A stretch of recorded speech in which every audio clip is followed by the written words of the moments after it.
A gente vai começar a falar, então, agora sobre as suspensões, que são formas farmacêuticas, que são sistemas dispersos.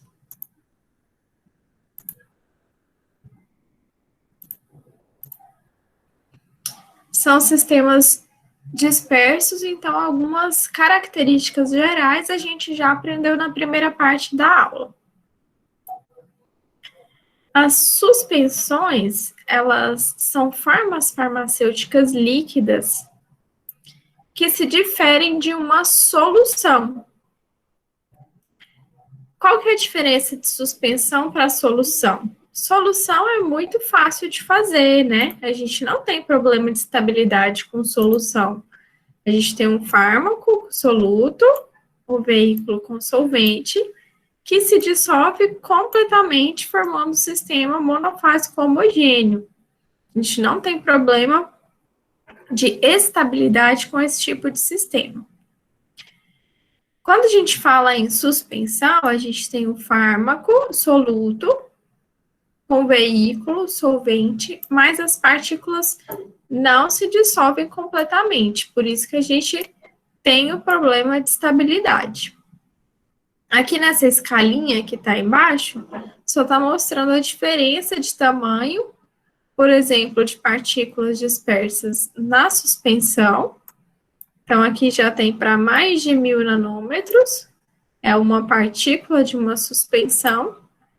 E na solução, a gente tem as moléculas dispersas, então elas são menores que 1 nanômetro, muito pequenininhas. Então, qual que é a definição de suspensão? São dispersões, sistemas dispersos, né, grosseiros, na qual partículas insolúveis,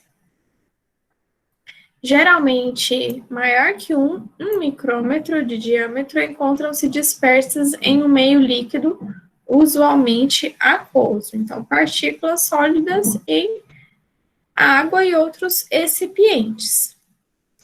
O que seria uma suspensão ideal em termos de estabilidade, né? Que a gente tivesse esferas monodispersas. O que é monodispersa? É que todas tenham o mesmo tamanho. Então, que toda partícula na nossa suspensão tenha o mesmo tamanho, não seja uma grande, uma pequena, uma menor, outra maior. Isso é polidisperso. Então, que elas fossem pequenininhas, monodispersas, homogeneamente distribuídas, que permanecessem assim mesmo após 2 anos de estocagem, que elas não colassem uma na outra. E assim a gente ia ter sempre reprodutibilidade dessa dose do nosso fármaco. Mas isso é muito difícil da gente ter. Na situação real, a gente não consegue fazer suspensões assim, com todas as partículas pequenas e do mesmo tamanho e homogeneamente distribuídas. Então, a gente tem que usar estratégias para tentar melhorar a estabilidade dessas suspensões. Qual que é a vantagem, então, da gente administrar uma suspensão ao invés de administrar uma solução que é totalmente estável? Porque no formato de suspensão, a gente consegue administrar fármacos insolúveis em água. Não dá para fazer uma solução com fármaco insolúvel. Então, a gente tem que fazer uma suspensão. Essa suspensão pode ser administrada por via oral, nasal, ocular, parenteral, tópica, pulmonar. Então, ela é bastante flexível de acordo com a via de administração. A gente pode administrar por diversas vias. Então, essas são as vantagens da gente utilizar uma suspensão. Então, só para citar alguns exemplos, a gente tem sistemas de liberação oral de fármacos. Um exemplo aqui, o Tilenol, né, que é paracetamol, 32 miligramas por ml, é uma suspensão oral para uso pediátrico. Então, para crianças, a gente tem uma dificuldade de deglutição, difícil fazer uma criança engolir um comprimido, e o paracetamol é um fármaco que não está solúvel, então a gente consegue fazer a suspensão e administrar. Sabor desagradável de certos fármacos, ele é menos pronunciado na forma insolúvel em suspensão do que em solução. Então, a gente consegue mascarar melhor o sabor do fármaco se ele estiver lá em partículas sólidas dispersas no líquido do que se ele tivesse completamente solubilizado. Então, essa também é uma vantagem da utilização de suspensões. A gente também tem suspensões para administração tópica. Eu trouxe aqui dois exemplozinhos. O Vodol, nitrato de miconazol, é uma suspensão de uso tópico antifúngico. Também tem exemplos de cosmético, né? Os filtros solares são exemplos de suspensões. A gente tem partículas de filtros físicos insolúveis que formam um filme na nossa pele, desviando a radiação ultravioleta. Então, a gente tem partículas sólidas nesse líquido, que é o filtro solar. Então, podem ser preparações fluidas, como loção, que formam uma fina camada na pele com a substância ativa. Podem ser semissólidas, como as pastas, que têm alto teor de sólidos dispersos. E a gente tem, por exemplo, os protetores solares, que formam uma barreira física.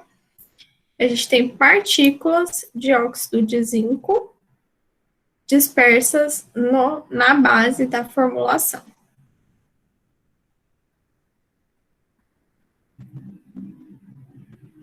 A gente também tem suspensões de uso parenteral. Aqui tem o exemplo, então, da penicilina. A gente consegue ter controle na velocidade de absorção do fármaco e ajuste no tamanho da partícula dispersa para fazer formulações de depósito. Então, se a gente colocar partículas um pouco maiores, ela fica depositada no músculo e vai sendo absorvido lentamente. Então, a gente consegue ter uma velocidade de absorção controlada para que a gente tenha um efeito terapêutico mais longo, uma função de depósito. Então, um exemplo para uso parenteral é o pó para suspensão injetável. Você faz a reconstituição, né, do pó para poder aplicar ele em uma suspensão. As suspensões também podem ser utilizadas em terapia de inalação, tem propriedades adsortivas dos pós finos para produtos de inalação. Então, o pó ele pode adsorver na superfície do nariz ou pós bem finos chegar até os pulmões e ser absorvido lá no pulmão. A gente falou das vias de administração, né? Aquelas bombinhas que às vezes são inalação de pós, tem uma cápsula que se abre e o pó é inalado e produz o efeito terapêutico lá como partículas muito pequenas que chegam até os pulmões.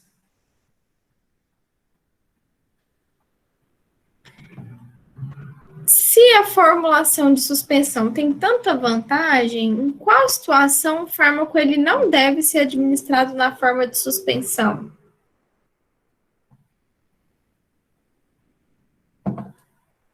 Alguém sabe?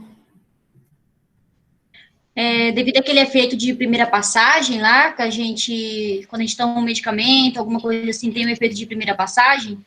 Esse daí é um problema da via oral, né? Tanto para suspensão quanto para comprimido. Qualquer fármaco que for administrado pela via oral pode sofrer esse efeito. A gente não pode administrar quando o fármaco, por exemplo, ele não é estável perto da água. Lembra que a gente falou de estabilidade lá de hidrólise, né? Por exemplo, se o fármaco ele não pode ser veiculado na água, como que a gente vai fazer, né? Uma suspensão. A gente poderia fazer uma suspensão com veículos não aquosos, mas é difícil de ingerir, por exemplo, um óleo, né? É desagradável, é pegajoso. Então, quando o fármaco sofre esse tipo de degradação na presença de água, a gente tem que considerar uma outra forma farmacêutica. A gente pode resolver esse problema de degradação fazendo o pós para reconstituição, que é ele ser reconstituído e já ser administrado. Por exemplo, a amoxicilina, ela é uma mistura de componentes pulvérios ou granulados que são reconstituídos na água antes da administração e vale só 14 dias para tentar resolver esse problema de instabilidade. Então, normalmente, quando o fármaco ele não é estável na presença de água, a gente não escolhe não fazer uma suspensão.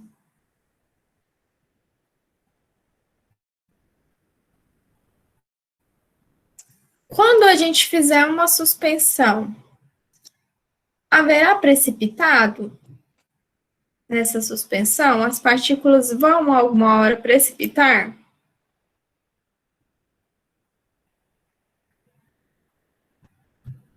Sim ou não? Sim. Sim? Sempre vai haver precipitado em uma suspensão. Elas estão ali, as partículas não gostam da água e estão tentando se separar. Então, sempre elas vão se precipitar. E a gente, na hora de desenvolver a formulação, tem que pensar numa forma de controlar a sedimentação. O material suspenso, ele então não pode depositar rapidamente. Então, na hora que a gente preparar a suspensão, por exemplo, reconstituir a amoxicilina, não pode precipitar rapidamente. As partículas que depositarem no fundo do frasco, elas não podem formar uma massa compacta. Deve ser avaliada a facilidade de, na hora que você agitar, aquilo redispersar para conseguir tirar a próxima dose. Ela não pode ser muito viscosa, porque isso dificulta retirar do nosso frasco ou do tubo, pode entupir agulhas. Então, ontem a gente estava falando, né, sobre viscosidade, lá em controle de qualidade, e a gente falou disso, que tem que ter uma viscosidade adequada para que a gente consiga tirar do frasco, se for para tomar, ou se for para aplicar, né, que tem uma viscosidade que facilite a remoção de dentro do frasco e facilite a administração de acordo com a via de administração. E as partículas suspendidas mediante a moderada agitação. Elas não podem ficar totalmente agregadas. Então, quando a gente agitar um pouquinho, ela se ressuspende facilmente para que a gente consiga retirar a nossa próxima dose. Como que a gente consegue isso? Tendo um tamanho de partícula reduzido e homogêneo. As partículas sólidas grosseiras, elas sofrem maior atuação da força da gravidade. Então, a força atua e elas acabam precipitando as partículas maiores. E a gente tem menor atuação daquelas forças elétricas que a gente estava comentando na primeira parte da aula, que é a nuvem eletrônica. Então, nesse caso, como no início das suspensões, eu falei para vocês que normalmente elas são partículas grosseiras, porque a gente não consegue quebrar as partículas tanto para ficar num tamanho, envolve bastante tecnologia, para a gente criar, por exemplo, nanopartículas. Então, as suspensões têm já um tamanho na faixa do micrométrico ali. E aí, então, elas sofrem maior atuação da gravidade e vão acabar precipitando. Quando a gente vai fazer uma formulação de suspensões, a gente pode adicionar principalmente esses 3 recipientes: um agente molhante, um agente floculante e um agente suspensionante, para facilitar a nossa formulação e melhorar a estabilidade dele. Vou explicar para vocês o que é cada um desses.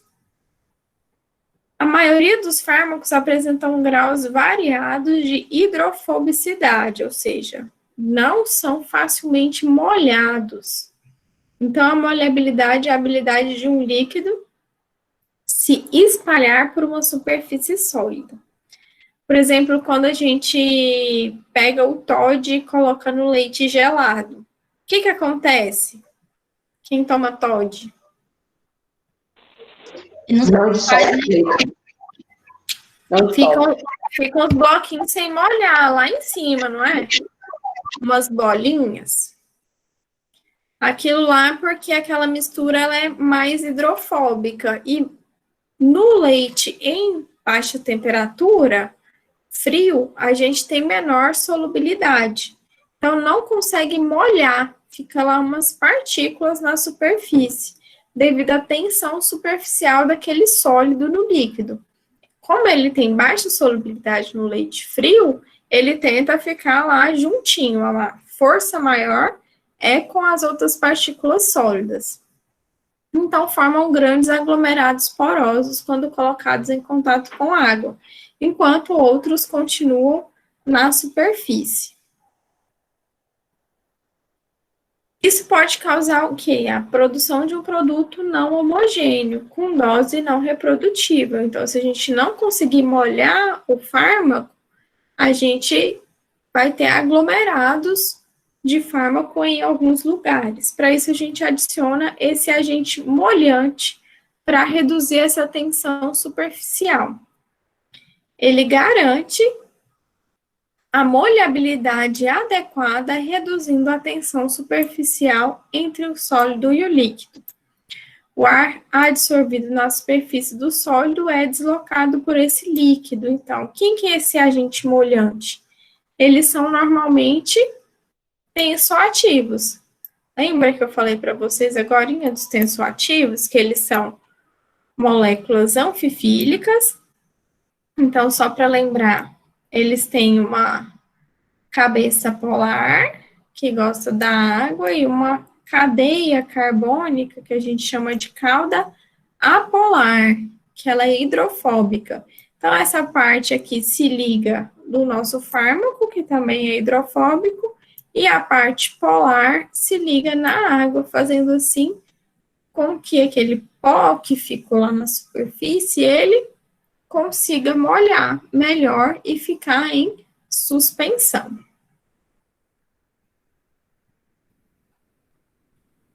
A desvantagem é que a adição excessiva desses tensoativos pode formar espuma. Então, se a pessoa agitar o frasco demais, ele acaba formando espuma. Então, aqui tem o desenho da molécula de tensoativo e o que ele faz com a nossa molécula de fármaco que não quer se molhar. Então, a molécula está lá em cima, repelindo a água. A parte que eu falei para vocês, que é essa parte que é hidrofóbica, ela se liga à molécula do fármaco Aqui, ó. Cada partícula do fármaco ligada ao tensoativo. E aí, a parte que gosta da água fica na parte externa. Então, assim, a gente consegue molhar todo o nosso fármaco. Então, sempre numa formulação de suspensões, a gente adiciona algum tensoativo para melhorar a molhabilidade das partículas do nosso fármaco. Vai ter sedimento nas suspensões? A gente já respondeu, né? Por quê? Em quanto tempo acontece essa sedimentação? Ela é rápida? Ela é lenta? Qual é a relação dessa velocidade de sedimentação e a estabilidade da formulação? Então, se vai ter sedimento, a gente já sabe. Vai ter, sempre vai ter. Por quê? As partículas recebem alguma atuação da força da gravidade. Então, elas vão começar a precipitar. Elas estão lá insolúveis na água e vão começar a precipitar. Em quanto tempo isso acontece? Vai depender do tamanho da nossa partícula e da viscosidade do nosso líquido.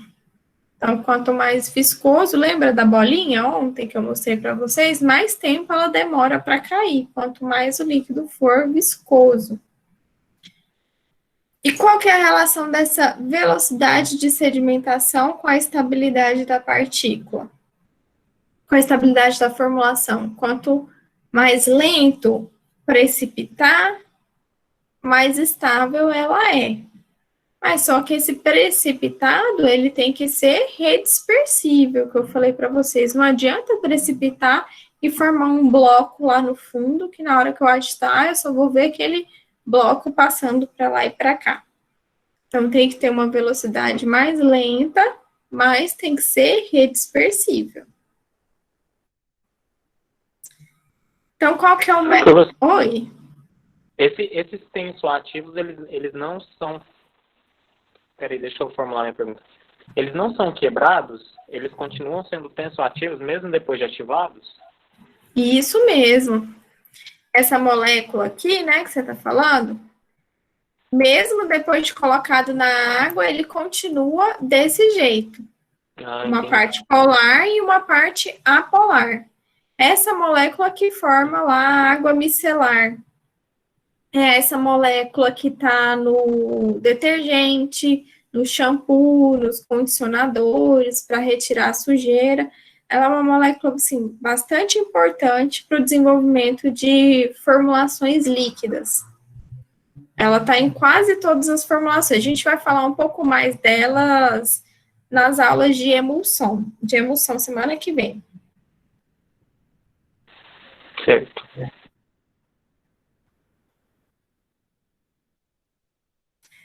Então, a gente vai querer duas coisas importantes sobre a sedimentação. Que a velocidade de sedimentação não seja rápida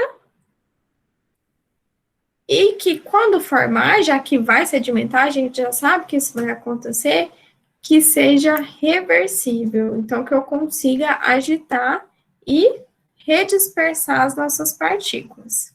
Então, uma sedimentação mais lenta e um sedimento redispersível. É isso que a gente deseja quando a gente está desenvolvendo uma formulação de suspensão. A precipitação pode ocorrer de duas formas, individual e lenta, ou em grupo e mais rápida, que a gente vai chamar aqui de defloculado, quando não tem flocos, e floculado, quando elas vão se precipitar em flocos. Vou mostrar para vocês, então. O defloculado, a partícula dispersa permanece como uma unidade única e vai sedimentando.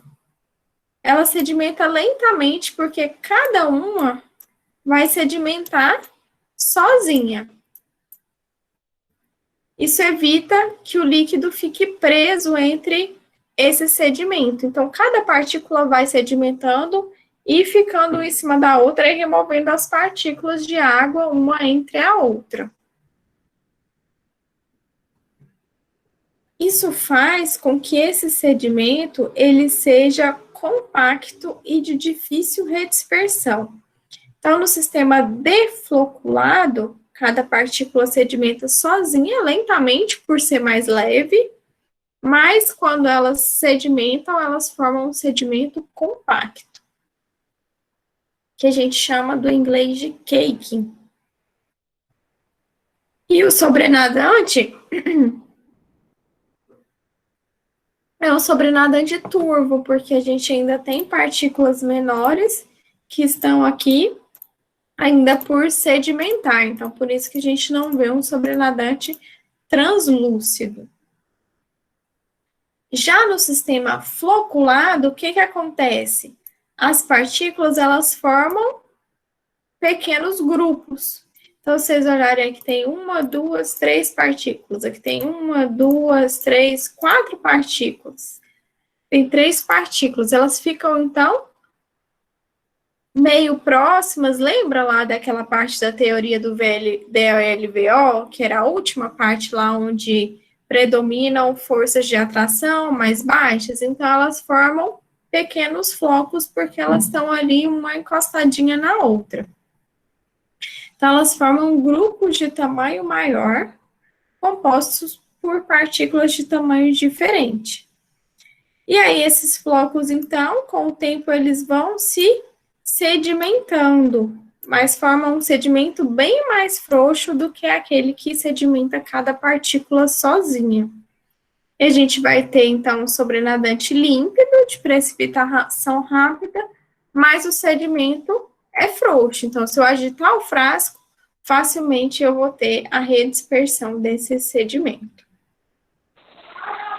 Professora, esse sobrenadante, eu consigo evaporar ele? Para que você queria evaporar ele?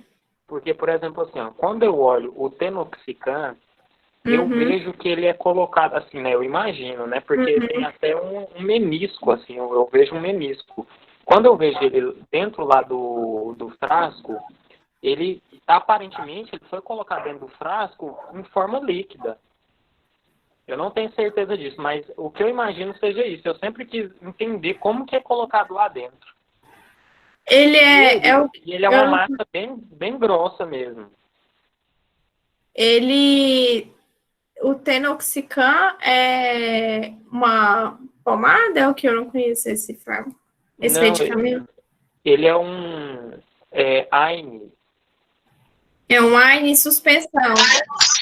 Isso. Anti-inflamatório. Um anti-inflamatório, suspensão. E aí você vê como se fosse Ele forma em cima. Isso, é uma espécie de menisco. Só que ele é seco, ele é um pó. Só que ele é um pó bem compacto. Porém, quando é colocada a água de injeção nele, ele se dispersa facilmente. Só que se você, por exemplo, quando eu já deixei cair no chão algumas vezes, quando eu bato ele se descola do fundo, mas ele se descola em uma massa completa, entendeu? Ele não... é aquele poliofilizado, né? Exato. Então é o seguinte, eles fazem a suspensão e quando a água evapora, que é essa liofilização, transforma a água em forma de líquido para vapor, o bloco fica nesse fundo, igual aqui no sistema floculado mesmo. Fica tipo um comprimido lá no fundinho do frasco, né? Isso, um bloquinho. Isso. É porque eles fazem esse processo que chama liofilização, que é porque como ele é instável na água, primeiro mistura em todos os adjuvantes e retira a água por esse processo mesmo que você falou de evaporação, mas ele chama liofilização, que é a transformação da água, na verdade, do estado sólido, que congela, e retira a água do estado sólido e transforma para gás. E aí evapora, então. Entendi. E forma aquele bloquinho que se solubiliza facilmente. É isso mesmo que você falou. Obrigado. Por nada. Então, quando a gente compara um sistema defloculado com um floculado, qual que é a diferença? No defloculado, a gente vai ter uma dose inicial uniforme. Mas quando o sedimento se formar, a gente não consegue redispersar. Então, se for para ser um fármaco utilizado durante alguns dias, a gente tem essa formação de precipitado que não consegue redispersar. Já no floculado, a gente tem precipitação muito rápida, porque são blocos grandes que sofrem rapidamente a ação da gravidade. Mas esse sedimento é de fácil redispersão. Então, é pouco atrativo visualmente, o paciente vai olhar e vai ver aquilo lá precipitando rapidamente, e já vai ficar desconfiado que tem algum desvio de qualidade. E a dose tem que ser retirada muito rapidamente. Então, nem o defloculado, nem o floculado são sistemas que já podem prontos para serem reutilizados, para serem administrados. O defloculado, se for um fármaco administrado no mesmo dia, a gente pode utilizar, porque não dá tempo de formar esse cake. Mas se for uma suspensão que vale 2 anos, por exemplo, lá o Tilenol, né? Vale 2 anos na nossa casa. Então, a gente tem que ter uma precipitação frouxa toda vez que for utilizar, agitar e conseguir tirar a dose antes que ele precipite. Para isso, a gente tem que ter uma viscosidade suficientemente elevada para prevenir a rápida sedimentação. Então, quando a gente colocou lá a bolinha num líquido viscoso, ela demora até cair. Se eu colocar num líquido fluido, ela cai rápido. Então, eu tenho que aumentar a viscosidade para prevenir essa precipitação rápida. Então, a viscosidade, ela tem que ser adequada, tem que diminuir quando o produto for agitado, para que possa sair do recipiente e ser reestabelecida após o período de tempo, para manter essas partículas todas em suspensão, não deixar elas precipitarem rapidamente. O sistema ideal, então, para formulação seria a floculação controlada. A gente tem os flocos, que são rapidamente redispersíveis, mas que a gente tem uma certa viscosidade ajustada para limitar essa velocidade de sedimentação. Se a gente pensar assim, é mais fácil eu atravessar uma piscina de água nadando ou uma piscina de maionese?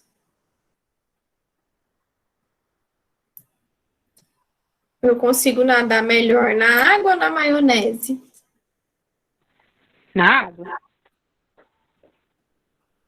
A mesma coisa para as partículas. Se elas tiverem, se eu colocar ela numa suspensão, na partícula de fármaco, num veículo que seja a viscosidade da água, rapidamente ela consegue atravessar e chegar no fundo. Então, a gente aumenta a viscosidade, adicionando. Ontem, quem estava na aula, viu a colega falando da goma xantana, adicionando modificadores de viscosidade. Então, atua englobando essas partículas dispersas, os flocos em uma rede de gel, prevenindo a sua sedimentação. Então, eu falei para vocês que a gente adiciona a essas formulações, além dos agentes molhantes, a gente adiciona também modificadores de viscosidade, que são agomas, alginatos, o amido. A gente tem celuloses hidrossolúveis, a metilcelulose, a hidroxietilcelulose, celulose microcristalina. Então, aqui nessa figurinha, a gente tem o desenho dos nossos flocos de fármaco e o agente modificador de viscosidade está representado em azulzinho. Ele faz uma rede entre os floquinhos, evitando que eles se sedimentem rapidamente. Então, aqui a gente tem uma figurinha do exemplo dessas 3 suspensões que eu falei para vocês. A floculada, ó, tem um sedimento frouxo. E aqui em cima a gente tem um sobrenadante translúcido. A floculação controlada, que o sedimento vai se formando lentamente. E essa última aqui é a defloculada, que ela demora para sedimentar, porque cada partícula ela vai sedimentar individualmente. Vocês conseguem ver os floquinhos aqui nessa? Assim, tipo uns grãozinhos maiores. E nessa daqui vai formar um sedimento fixo, coagulado, cake, que a gente não consegue redispersar. Então, aqui é uma fotinha desses 3 tipos de suspensões. Então, na floculada, a gente tem uma sedimentação rápida, um sedimento de fácil redispersão, sobrenadante límpido e baixa uniformidade de dose. Na floculação controlada, a gente tem velocidade de sedimentação controlada, ou seja, é bem mais lenta. A formação de um sedimento de fácil redispersão e boa uniformidade de dose. Já no defloculado, a gente tem uma sedimentação que é bem lenta, sedimento difícil de redispersar e um sobrenadante turvo, com boa uniformidade de dose. Então, a gente tem que a melhor situação, a melhor formulação para a gente fazer a nossa suspensão seria a floculação controlada. A maior parte das suspensões que a gente encontra no mercado é desse tipo. A gente ressuspende o pó, agita e ele é facilmente redispersível. Alguém ficou com alguma dúvida em relação à diferença desses 3 tipos de suspensão? Floculada, floculação controlada ou defloculado?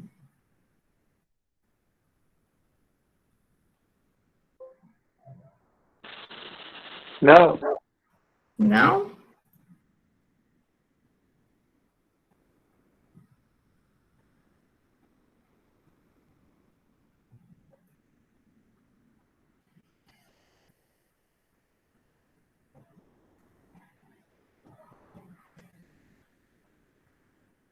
Isso mesmo, Luana, que você perguntou aqui, ó, como a xantana entra aqui nos polissacarídeos. Pessoal, eu deixei para vocês lá hoje os slides da aula e deixei um PDF com os exercícios. Alguém chegou a ver? Sim. Sim. Sim, professora. Eu vou deixar, então, vocês fazerem os exercícios e a gente vai fazer igual a gente fez hoje, para a gente resolver no inicinho da próxima aula, pode ser? Agora, nesses 15 minutinhos já. Então, sim. Você não teve dó não, hein? Botou um monte de questão pra gente, uai. Foi pouquinha. Ó, 1, 2, 3, 4, mas cada uma vai da letra A até a Z. Foi tranquilinho, para vocês estudarem para a prova.